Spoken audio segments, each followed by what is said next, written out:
作为全网黑低情商女星，我上了探险综艺，观众辱骂我，嘉宾孤立我，导演使唤我，我一怒之下吊死在门口，全网炸了。我才进圈1年，便声名远扬。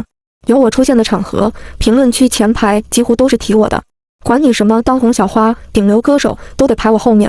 你们一定觉得我是天生紫微星，如果不是一片骂声，我自己都信了。前段时间我上了国内著名杂志的一场直播晚宴，我出现的那一刻，弹幕铺天盖地，滚，别逼我删你。姐姐戴的是什么表啊？江诗丹顿吗？好表啊，想去给你烧炷香，在这里看到你才想起来你还没死，可惜了，这一切起源于我进圈的第2个月。机缘巧合之下，我在一个场合有幸能跟顶流影帝面对面的交流。影帝周时25、26岁的年纪，长相儒雅，为人谦逊，甚至主动的要加我好友。我看着他的头顶，皱着眉，用全身表示拒绝。你牙上有菜，这一幕被发出去后，当晚上热搜第1。我被骂惨了，什么咖位小、脾气大，什么情商低不配混娱乐圈，这一骂就是大半年。这也不怪我呀，我天生慧眼，能看到人头顶的生命线。生命线有2种线交织形成，一根代表福泽的红线，一根代表孽债的黑线。影帝黑线都黑得发紫了，谁知道他身上背多少孽？我怕他坏我财运，才高情商的拒绝，哪知道倒了血霉，还是被沾上。至于网上骂我没情商的，我嗤之以鼻。怎么可能？我进圈前可是练过心眼子的，4次满分，黑红也是红。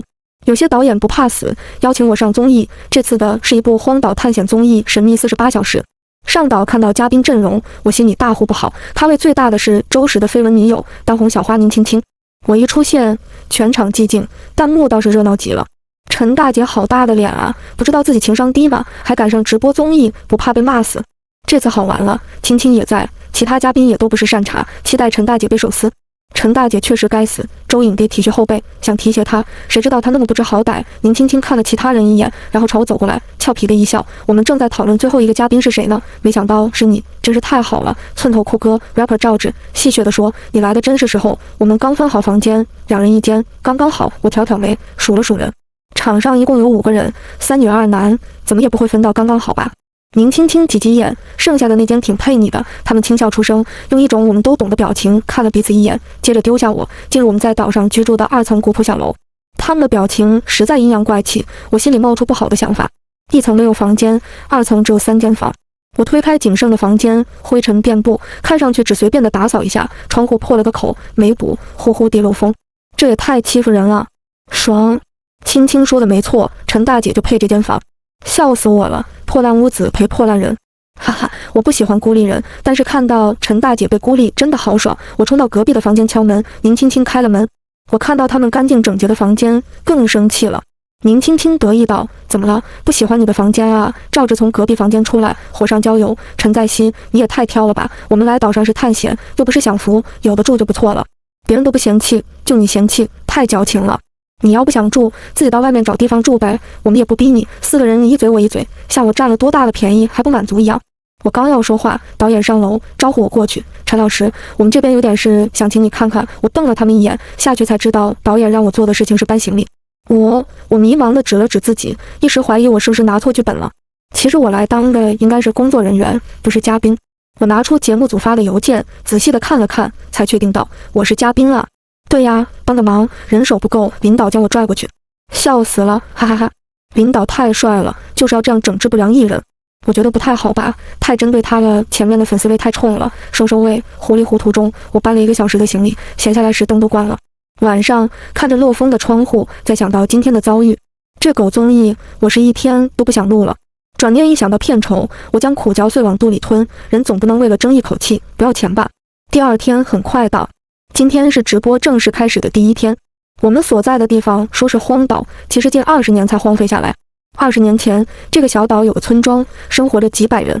后来几人接连暴毙，村民也陆陆续续的搬走，小岛便荒废下来，只有零星几人坚守。我们的任务是在48小时内找出村民搬走的真正原因。今早，我们5个嘉宾被叫到门口，手机里收到一张地图的图片。导演宣布任务，地图上一共标注出10个地方，每一处都可能藏有拼图碎片，找齐4片拼图碎片，拼成明天任务的关键线索，这也是找到村民搬走的关键线索。他让工作人员将微型摄像头装在我们衣服的胸口处，方便录制。开始行动吧，祝你们好运！导演宣布完任务就撤，将空间留给我们。宁青青挽着另一个女嘉宾，上一年参加过某选秀综艺的小爱豆，那我跟如萍一组吧，一个人我可不敢。行啊，分组找起来效率也高，照着自然而然地搭住小演员钟成红的肩膀，随着看向我，嗤笑道：大家都分好组了，你一个人别拖我们后腿。我白了他们一眼，别把自己当一回事，我不稀罕跟你们一起，又不是人民币，一个人怎么了？半个人才稀奇。他们不觉得这是我的真实想法，通过幸灾乐祸的眼神交流，将我打肿脸充胖子，笑死了，什么都软，就嘴硬。陈大姐被这么多人排挤，没想过自己的原因吗？爽。陈大姐都敢对前辈影的出言不逊了，谁还愿意跟她一组？不怕被背刺吗？几人四散开。我抬眼站在坡下，将一座又一座被爬山虎爬满，没有一丝人烟，安静到诡异的废弃房屋尽收眼底。一上岛，这里就给我一种森冷的感觉，好像有什么不好的事情正在酝酿。我循着地图爬上小坡，眼前突然出现一个大娘，吓我一跳。大娘背着背篓，小姑娘可别乱跑啊，岛上有不干净的东西。啊！大娘摇摇头，快步地往下走。我能听到她越来越小声的嘟囔：他妈造孽啊，找了个黑心道士，搞得所有人不得安宁。一个番薯从背篓里掉下，她丝毫没有发觉。大娘，你东西掉了！我忙跑过去捡起来，一抬头，大娘不见了。风拂过，高到腿根的翠绿野草随风摆动，不见大娘的身影。大娘怎么做到的？啊！我那么大个大娘怎么突然不见了？我寻思我就眨了一下眼睛啊，飞下去都不至于这么快吧？不会是真有什么糟玩意儿吧？早知道不来陈在熙的直播间了，果真没好事。我要去看我们青青在做什么。我刚要快步的离开，身后传来大娘的叫唤：小姑娘怎么一点礼貌都没有？大娘摔了，不知道过来扶一下吗？我转头，大娘捂着屁股，表情痛苦的站起来。这个大娘好有综艺感，我才刚害怕上，哈哈哈，笑死了！我就蹲在这个直播间了，看还有没有什么乐子。大娘倒是没说错，陈大姐是没什么礼貌。我将番薯放回大娘的背篓，搀扶她下坡，转头去做我的任务。大半天下来，我找到2块拼图碎片。1楼的客厅，我将2块碎片放在桌子上，这里有2块，把你们的也拿出来拼一拼吧。宁青青委屈巴巴地说：在熙，就算你找到2张，也不应该用这种态度对我们啊！照着同样义愤填膺，就算没有你，我们也能找到。强调你找到2张做什么？找到2张怎么了？这么爱表现，不会真把自己当主角了吧？看他那个高高在上的态度，我就头疼。不是粉随蒸煮都这么玻璃心的吗？我寻思陈在熙说话很正常啊。你觉得一个对想提携后辈的影帝老师没礼貌的人，这么说话会没有炫耀的意思？前面的该不会是他的脑残粉吧？这2个是要跟我杠上啊？烦死了！我盘着手，那要我怎么对你们？是不是得把你们当祖宗供着，跪着求你们拿出来才算态度好？别废话，快拿出来！宁青青一哆嗦，震惊地睁大眼，像是想不到我真敢在直播中对他们大呼小叫，乖乖地拿了出来。4块碎片拼出一个破败的2层小楼，门牌号44。一个不太吉利的数字。岛上没什么娱乐活动，信号又不好，我们早早的回房间休息。半夜突然下起雨，我房间的灯闪烁几下，彻底的陷入黑暗。真倒霉，就半年前被周氏温了一下，倒霉到现在。我愤愤的起床，敲响隔壁宁青青的门。他们的房间亮堂，没停电。我房间停电了，来借一下照明灯。导演说过，岛上电路不稳定，所以给我们一把照明灯，以备不时之需。宁青青拿回了自己的房间。他不情不愿，别人的房间没停电，就你的停电了。在熙，要不要想一下是自己的原因？我一眼扫到桌子上的照明灯，用肩膀撞开它，进来拿灯。宁青青生气了，瞪我一眼，没经过我同意，你凭什么进来？我歪着头，无辜道：不允许我进来，为什么不拦我？我拦了。那你为什么拦不住我？有没有想过是你自己的原因？你有没有努力的拦我？宁青青震惊，什么？要是别人想闯进来，你也会让他进来吗？啊？回答我。当然不，但我进来了，说明什么？说明是你允许的。那你为什么还对我大小声，给我道歉？对不起，他下意识的道歉，下一秒反应过来，涨红脸，你凭什么让我道？我摆摆手，打断他的话，潇洒的离开。没事，玩去吧。陈在熙逻辑鬼才呀，这嘴巴真的厉害，能借一下吗？半夜陈大姐的水军上班了是不是？这叫没素质，没礼貌。让这种人留在娱乐圈，简直是娱乐圈的奇耻大辱。看到青青被欺负，好心疼啊！陈大姐真该死。我来到电箱前，原来是跳闸，带上去，房间的灯亮了。不过雨却越下越大，雨丝从窗户的破口飞进来，床湿了一半，冷冷的冰雨在我脸上胡乱的拍。我今晚是别想睡了，凭什么他们能睡得这么好？不公平！我越想越气，一怒之下，雨停后拿了一根绳子吊在门口。第二天天蒙蒙亮，宁青青推开门，跟我大睁的眼睛对上眼。我挂在门口，双腿悬下来，摇啊摇，一阵风吹过，我的脚打到宁青青的脸。一阵死寂过后，爆发出刺耳的叫声。啊！宁青青瘫倒在地，脸比纸还白。快救救他！快救救他！赵志等人待在这里，一句话都说不出来。节目组也很快的来人，快来人把他救下来！领导手忙脚乱，不对，先去关直播，关直播！所有人忙成一团。在最后关头，我冲宁青青笑了笑。啊！在他的持续升高的尖叫声中，我松开绳子，跳下来。早上好，大家，我在做晨间训练。场上骤然陷入寂静，宁青青的尖叫声戛然而止。他在陈如萍的搀扶下羞愤地站起来。你神经病吧？知不知道人吓人吓死人？我歪着头看他，节目有规定不能吊着训练吗？我无差别地白了所有人，然后伸伸懒腰进去吃早餐，只留下身后鸦雀无声。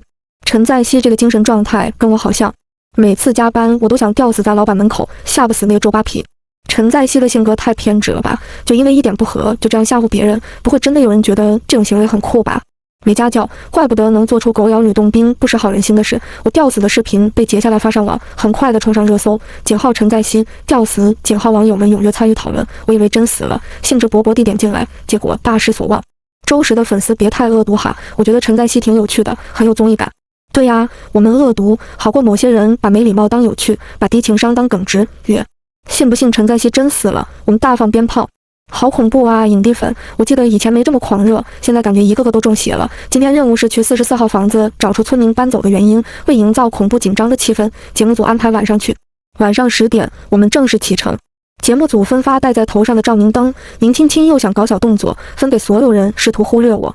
我冷笑一声，悠悠道：“我打算换个地方做晨间训练，哪个房间门口好呢？”宁青青脸色一白，满脸不可置信地看着我，而后把右手的照明灯递给我，颤声道：“这个亮。”乖，我接过。果然，小树不修不直溜，人不修理根啾啾。你看，人一修，彬彬有礼不少。怎么有一种你猜是谁没有被邀请的美式霸凌风格？又烦又想笑。哈哈，早上是真把宁青青吓到了，突然感觉陈在熙好有趣。陈在熙粉丝别浑水摸鱼洗白了，吓人算什么本事？44号房子是一个2层小楼，四面墙壁爬满绿油油的爬山虎，屋顶没被绿色占满，露出破败的灰色瓦片。小楼伫立在黑夜，后头是一片黑漆漆的森林，更显萧条。我们站在门口，木门的锁坏了，岁月在他身上刻下斑驳痕迹，甚至还有几道很深的缺口，像是用斧头砍劈留下的。轻轻的一推，门开了。我刚踏步进来，就感觉到刺骨的寒意，往前走了几步，头皮猛地一麻，这是危险的信号。我停下来，小心！同时，宁青青叫了一声，拽住我，我面前半步之遥的地方落下一堆灰。我抬头往上看，头顶的天花板竟然有一个黢黑的洞，椭圆形，像是一双眼睛在窥探我们。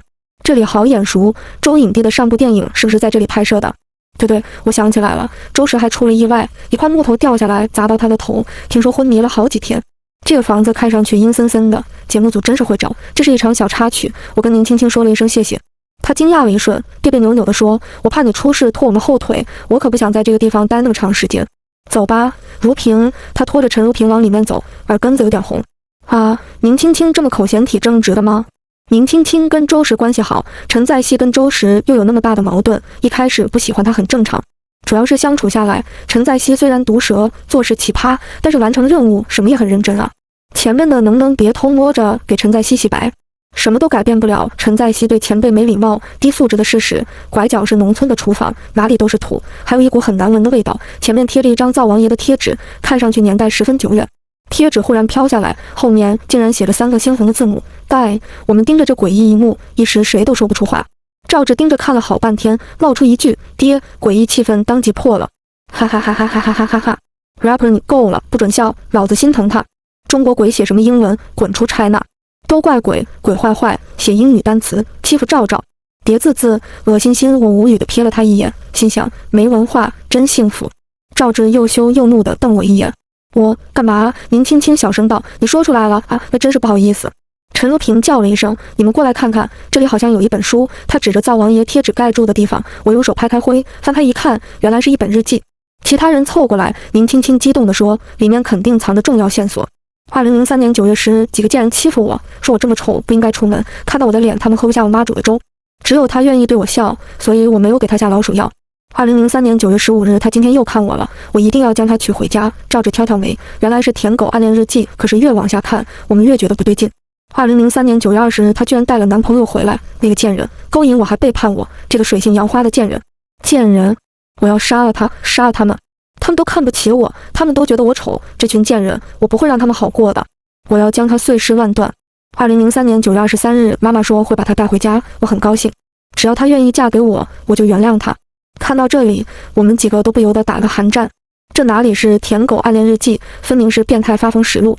看到紧张处，身后传来越来越近的脚步声，赵志吓一跳，转身过去，谁？我们纷纷转过头，两条大长腿映入眼帘，来人竟是周石。照明灯的照射下，他白皙的皮肤呈现不正常的白，像被抽掉全部血液，脸上挂着招牌的温和微笑。大家好久不见，我是今天的神秘嘉宾周石，很高兴能跟大家一起探险解密。周石的出现不仅我们没想到，观众也没想到。影帝就是影帝，出现仅仅几秒，节目热度瞬间攀升10几倍，接连上好几个热搜。老公老公老公老公老公我爱你啊！我们周影帝第一次上综艺，好惊喜。周石为什么会来？不是真的和宁青青在交往吧？我查了一下，48小时背靠水城优享有限公司，这是周石的老东家。哦，我知道了，那他还允许邀请陈黛西上节目，哇，这格局谁能比？不管怎样，能在这里见到老公，我就很开心了。希望陈大姐管住自己的嘴。周石无奈的一笑，不欢迎吗？其他嘉宾逐渐的反应过来，鼓起掌，当然欢迎。周老师，真想不到能在这里见到你，这是我的荣幸。这节目上对了，只有我没说话，抿唇盯着他看。周石注意到我的视线，笑容愈发温和，朝我伸出手，在西，好久不见。他头顶黢黑的黑线都快把红线吞完了。我默默地往后退一步，这小子不是好人啊！我这一退，瞬间掀起轩然大波。陈在西什么意思？气死我了！我要杀了陈大姐，真是给脸不要脸！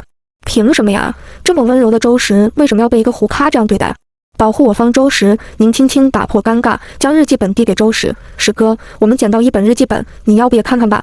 好啊，周石接过日记，还朝我点点头。没事的，希望今晚的合作能让在西对我改观。他这话说的卑微，宁青青他们都对我隐隐的露出责怪之色。我没搭理。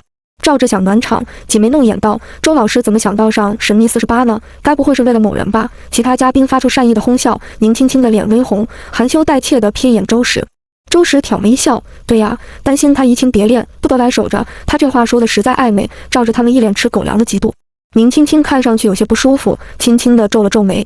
周石承认恋情的消息立马冲上热搜，宁青青的表情也被显微镜网友逐帧分析。哇，影帝当着直播承认恋情，我觉得好浪漫。魂穿宁青青不是，宁青青这是什么表情？这是不乐意吗？宁青青根本配不上周哥，他凭什么皱眉？真把自己当一盘菜了。换作是我，早高兴地昏过去了。他是不是脚踏两条船，担心被发现？周石的粉丝真是越来越魔怔了，饶过美女吧，他什么都没说好吗？我猝然道：“我们走吧，很晚了。”周石扫了我一眼，垂眸道：“好啊，走吧。”楼梯旁有一个房间，进去前有人撞我一下，并在我耳边恶狠狠地说一句：“我要弄死你，贱人！”我反应过来时，周石已经坦坦荡荡地站在一边，看着我，俊脸浮现一丝担忧。在西，怎么了？所有人都看向我。我摇摇头，云淡风轻，没事，有点害怕。照着咕哝，你可不像会害怕的样子。我跟在他们后面，在他们注意都在掉漆的衣柜上时，我猛地踩周石一脚。我直勾勾地盯着他，用只有我们两个人能听到的声音说：“干死你！”周石一怔，眼底划过一丝阴郁，表情有一瞬间的扭曲。这时，宁青青拉开衣柜，一只黑猫扑出来。啊！他吓得抓住我的手臂，瑟瑟发抖。那只黑猫跑到窗户边，泛着绿光的眼睛注视我们，随后像看到什么极其恐怖的东西。他弓起背，毛发炸开，发出一声尖利的叫声，跳进夜色，消失不见。黑猫辟邪，他被吓走，说明遇到让他极度害怕的邪物。我的目光移向衣柜，里头只有几件带花色的女人衣服，花花绿绿。掀开挂着的衣服，露出后头血淋淋的2个字：儿子。我稳住心神，日记中是不是提到过妈妈？宁青青惊魂未定，好像是。我们再次翻看那本日记。2023年9月24日，妈妈把她带回家了，她不愿意嫁给我。贱人！那个奸夫还想来把他抢走，我不会同意的。我要带着他一起死，在黄泉地下当一对鸳鸯。我们要死在一起。这一页看得我们触目惊心。翻开最后一页，只有一个大大的死字。赵志脱口而出：“死。”赵志松一口气，这次总算是看懂死字了。又恐怖又好笑，是怎么回事？嘉宾都是喜剧人吗？你们都练过吗？为什么不笑？黑猫把我吓得夹断巴巴，赵志让我笑得腹泻。我想到那个大娘，把她跟我说过的话复述给他们。宁青青灵机一动：“你的意思是日记的主人死了，他妈找了个黑心道士，让他变成厉鬼，为祸人间。”我点头，这个应该是村民搬走的原因。我们算完成任务了，现在走吧，快12点了。赵志犹豫道：“不会这么简单吧？是不是导演放出来的烟雾弹？”最后他们决定再继续找找，看有没有其他线索。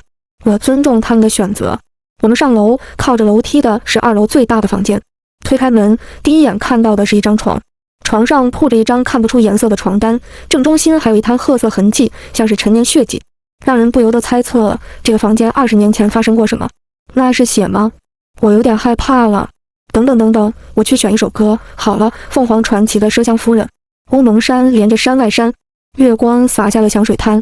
前面的吵死了，还让不让人睡了？床头拱起一块，照着猜测枕头吧。我淡淡道：“哦，你去看看。”俺有点害怕，他大老实。我踱步过去，伸手向床单，刚触摸到，不知道从哪里传来挂钟的沉重声响。12点了。突发变故，赵志吓出狗叫，嗷嗷！床头拱起的地方猛地一动，床单好似被什么东西抛起，朝我扑来。我避无可避，只好伸手去挡住，却被照进无边无际的黑暗。下一秒，我出现一个乌漆嘛黑的封闭场所，照明灯不见踪影，只有角落的摄像机发出一点红光。黑暗催生恐惧，我贴着墙获取安全感。有人吗？角落响起宁轻轻颤颤巍巍的声音。我回应：我在这里。在西，他朝我的方移动，紧紧地抓住我的手。这是哪里？地狱！低沉的男声自面前响起。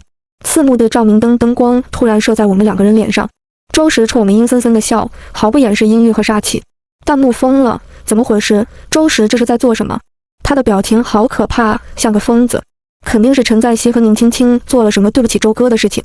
脑残粉别太离谱，周石像杀人犯好吗？心疼2个美女，其他人怎么还不过来？宁青青语带哽咽，满脸的不可置信。石哥，你这是在做什么？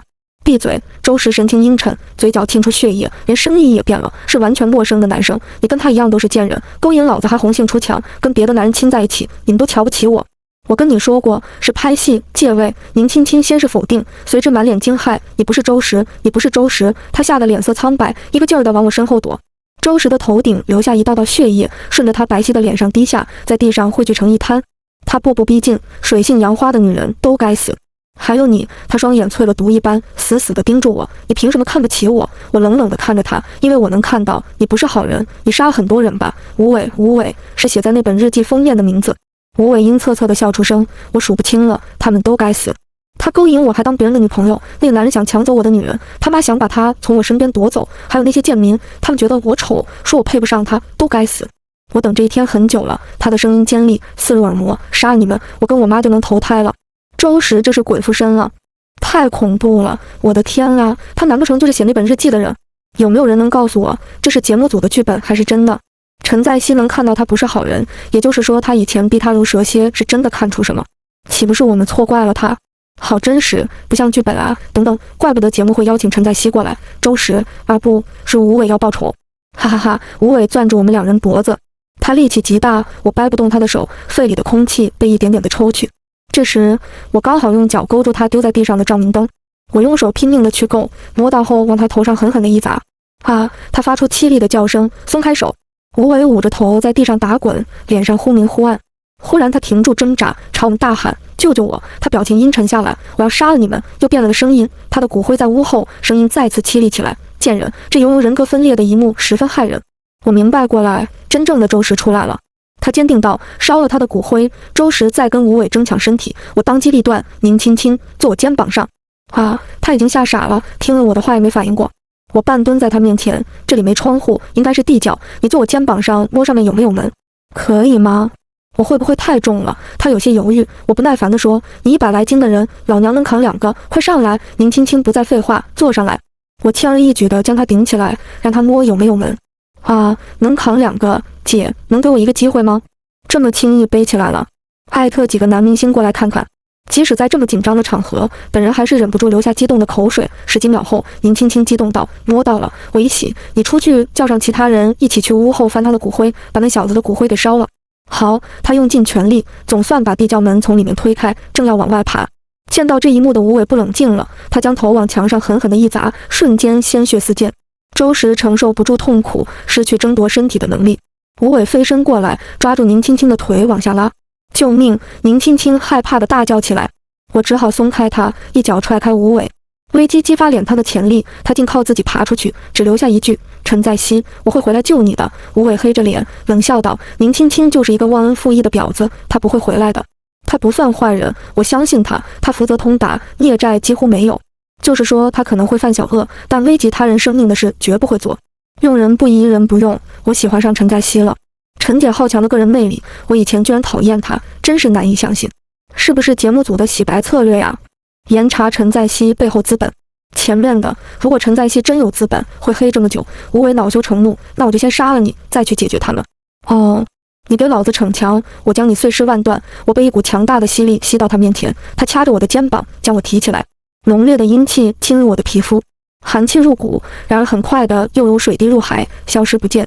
吴伟满脸惊讶，脱口而出：“怎么会这样？你不是人！”我从痛苦中绽放笑容：“对呀，我是活死人。几百年前，我以身震恶鬼，又在阴气滋养下重构身体，却丢失绝大部分记忆。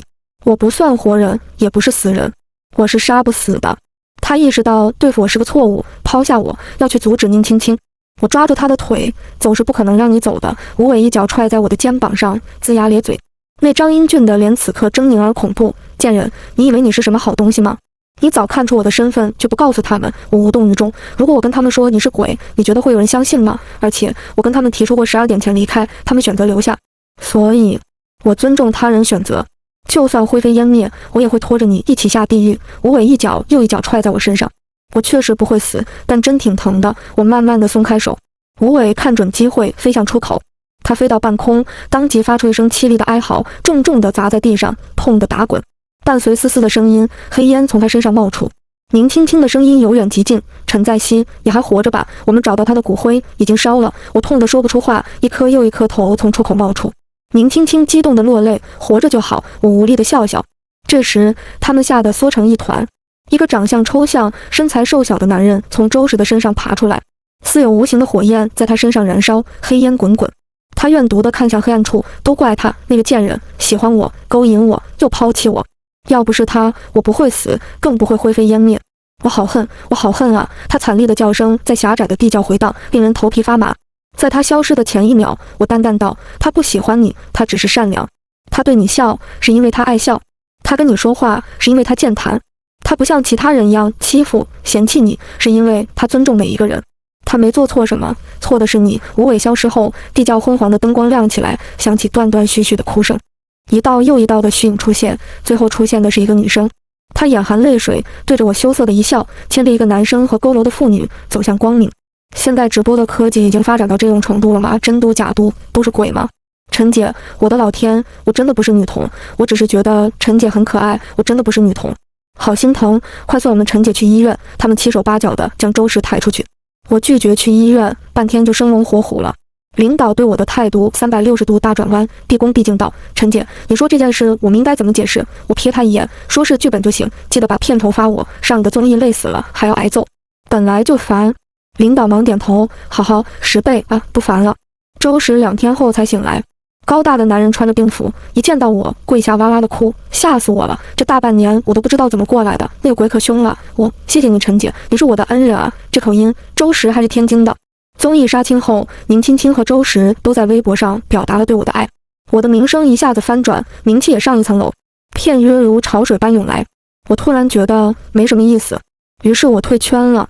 而后一个女生私聊我：“在熙姐姐，我给你18万，你能代替我去学校演大学生半个月吗？”没读过书的我答应了。国庆前一天晚上，回家的舍友台灯突然开启，我问隔壁床，他说是开关接触不良。凌晨3点，隔壁床的舍友发来信息：“忘了告诉你我回家了，一个人你不害怕吧？”